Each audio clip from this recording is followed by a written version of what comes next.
சண்டை போடுறாங்க, அதனால தான் ஏஞ்சி வந்தேன். ஏய் இங்க என்ன பிரச்சனை நடக்கு தெரியுமா? போ. தெரியும், எங்க சாமி பெத்தா உங்க சாமி பெத்தான்னு சண்டை போட்டு. ஆமா, அதுக்கு நீ என்ன பண்ண போற? எந்த சாமி பெரிய சாமின்னு நான் சொல்லட்டா? போடா பைத்தியக்காரா, போய் போடுறா. நான் பைத்தியக்காரனா? உங்களுக்கு தான் தெரியலையே, நான் சொல்லட்டா? ஒழுங்கு மரியாதை சொல்றேன், போயிடுறா. ஏய் சைமன், இருடா.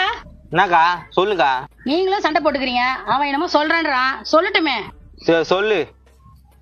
எல்லாம் ஒரே சாமி தான், உருவம் தான் வேற வேறையா தெரியுது உங்களுக்கு. இதெல்லாம் நிறைய பேர் சொல்லிட்டாங்க, இது சொல்றதுக்கு தான் அங்கிருந்து ஏஞ்சி வந்தியா? இல்ல பாயின, நான் அது மாதிரி சொல்லல, நான் வேணா தெளிவா சொல்லட்டுமா உங்களுக்கு? ஏய் அவனே பைத்தியக்காரன், அவன் என்னடா தெளிவா சொல்லுவான்? சங்கரே அப்படிலாம் சொல்லாத, என்னவோ சொல்ல வரான்ல, சொல்லட்டுமே. சரி சொல்லு. இப்ப சொல்றேன்.